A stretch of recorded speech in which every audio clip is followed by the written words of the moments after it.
Ja, meine sehr verehrten Damen und Herren, liebe Gäste des Kurt-Weil-Fests,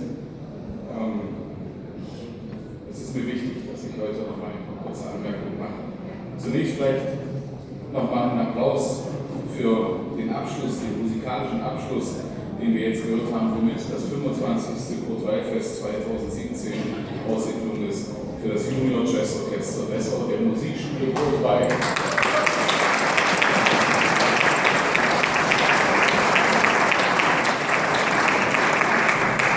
Vielleicht wäre es noch wichtig zu erwähnen, dass zwei der jungen Musiker gestern in einem harten Ausscheid die Qualifikation für den Bundeswettbewerb geschafft haben, nämlich Moritz Bachale an der E-Gitarre und Johann Kubas am Schlagzeug.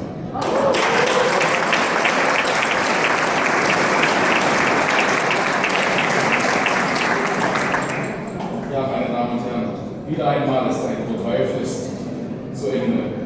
Die Stadt hat vibriert und eine einzigartige Atmosphäre erlebt, wie wir alle. Man schläft in dieser Zeit immer etwas wenig, das geht Ihnen wahrscheinlich auch so, aber man ist in einer wunderbaren Stimmung. Und das diesjährige, das 25. Kurt-Weil-Fest war wiederum ein Magnet für Künstler, das Publikum, Politiker, Musikexperten, Wissenschaftler, aber auch die Medien.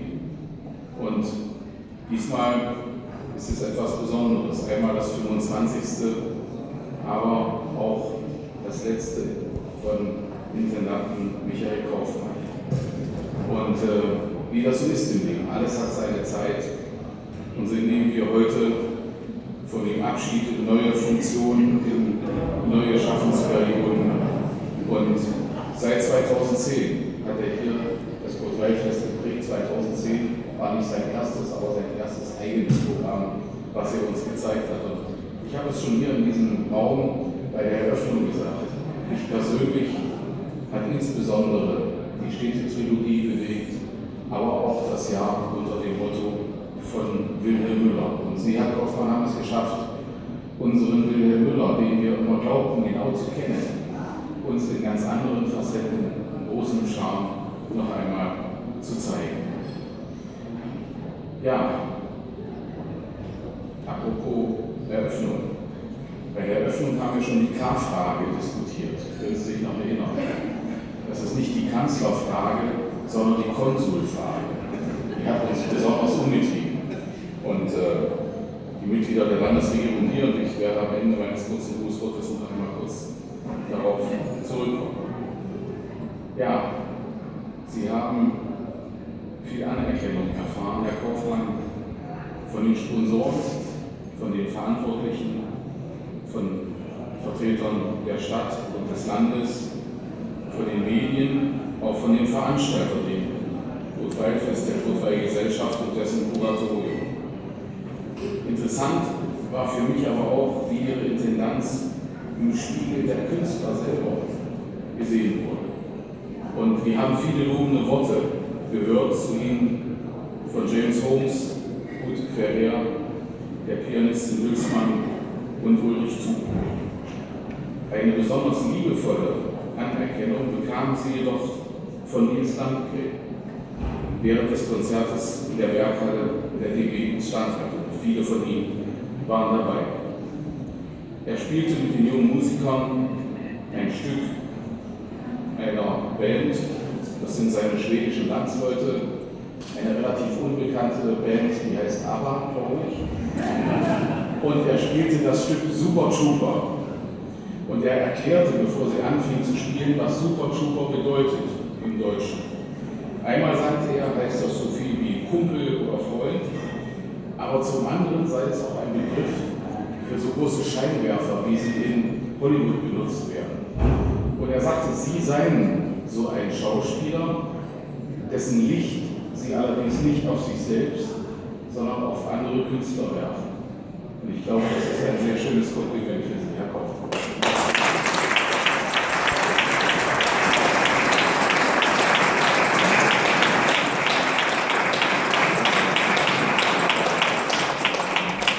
Man hat nicht nur, aber besonders bei diesem Konzert in der Werkhalle gesehen, dass sie auch ein anderes Anliegen, was die Kurt-Weigel-Gesellschaft seit Beginn ihrer Gründung hatte, nämlich die Nachwuchsförderung, in welcher uneiteln Art erfahrene Weltstars hier mit den jungen Leuten zusammen musiziert haben.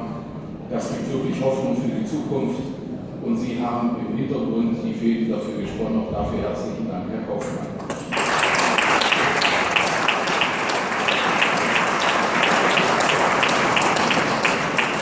Und der Dank gebührt natürlich denjenigen, die dieses Fest seit vielen Jahren ermöglichen, nämlich der Kurt-Weigel-Gesellschaft mit seinem Präsidenten Thomas Marquardt an der Spitze, aber auch den vielen anderen Gremien wie dem Kuratorium und den vielen unzähligen und ungenannten Helfern. Herzlichen Dank auch Ihnen, Herr Marquardt.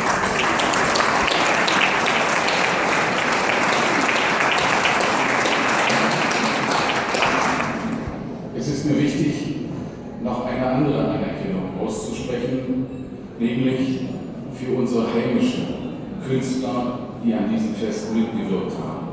Und damit meine ich ganz besonders die Anhaltische Philharmonie und die Musikschule Kurt-Weigel.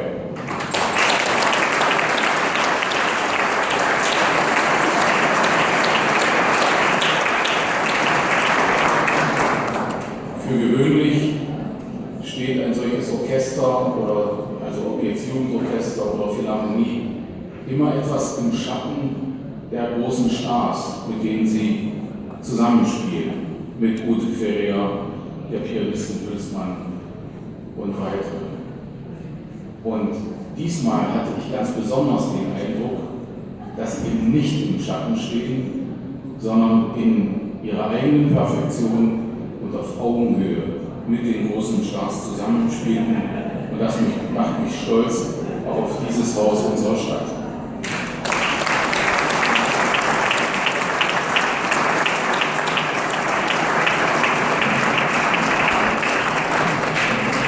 Und von daher freut es mich auch besonders, dass die Spitze dieses Hauses im nächsten Jahr dann in besondere Verantwortung kommt, nämlich in dem Interim der Kurt-Weigel-Gesellschaft hier die Intendanz mit zwei weiteren Künstlern aus Berlin zu gestalten.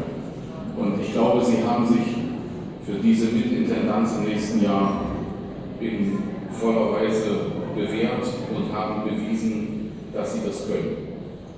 Und es war, abschließend darf ich noch sagen, etwas Besonderes auch, was in diesem Jahr jedenfalls mir so vorkam, als wenn es in den Vorjahren vielleicht nicht so war. Und was mir als Stadt besonders gut gefällt. Wir waren im Fokus der überregionalen Medien. Das ZDF hat unserem Kurt-Weigel-Fest einen eigenen Beitrag gewidmet und auch in Amerika, Herr Marquardt sagte es schon, sind bedeutende Zeitungen auf uns aufmerksam geworden. Und das freut mich besonders, das tut uns gut und das können wir auch weiter gebrauchen. So, meine Damen und Herren, wir nähern uns nun dem vorläufigen Höhepunkt des heutigen Abends, nämlich der Verleihung der Urkunde des Honorarkonsuls Professor Michael Kaufmann. Kommen Sie ruhig vorher auf.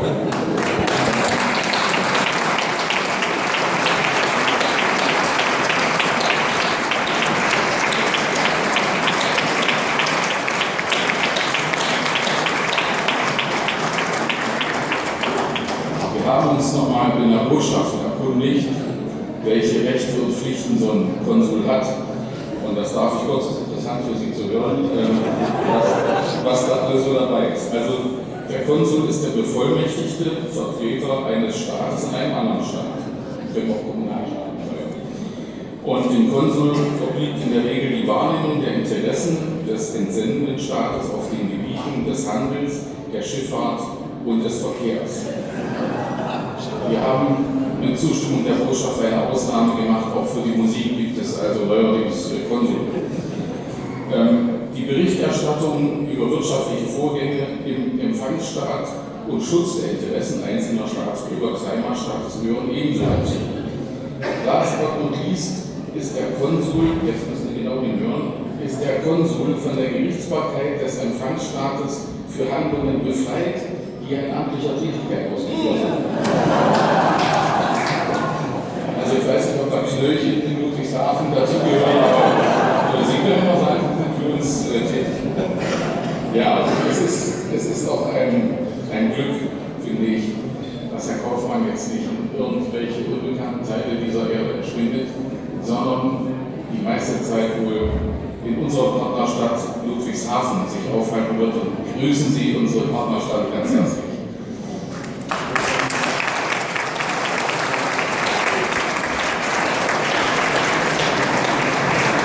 So, jetzt muss ich zum Schluss nochmal, dass ich keinen seiner Titel vergesse, das nochmal sagen. Also, Herr Professor, Intendant, Honorarkonsul, Super-Trooper Michael Kaufmann.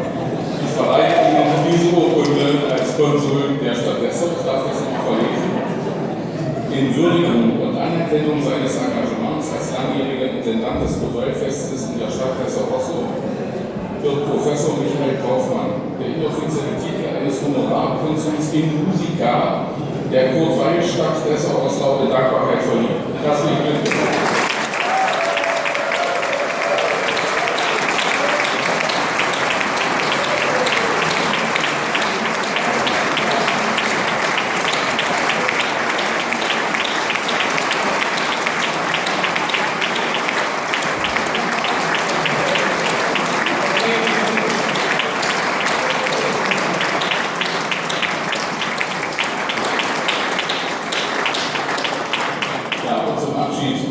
Gibt es auch von der Stadtverwaltung, insbesondere vom Kulturdezernat und vom Kulturamt, ein paar Blümchen in meinen Lieblingsfarben gelb-blau und auch ein schönes Buch, ein Durchband über Wörth, das Sie uns nicht vergessen, sondern immer in angenehmer Erinnerung behalten. Machen Sie es gut, Professor Kaufmann.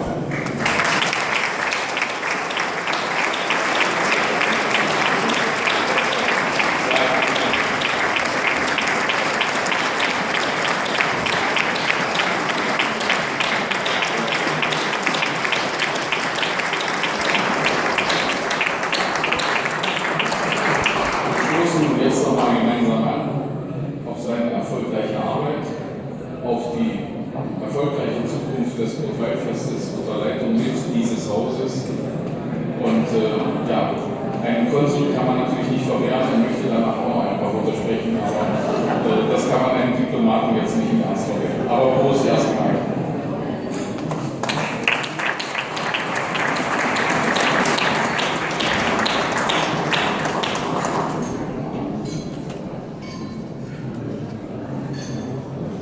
Ja, lieber Herr Kulas, lieber Thomas Marquardt, liebe anwesende Künstler, liebes Publikum, liebe alle.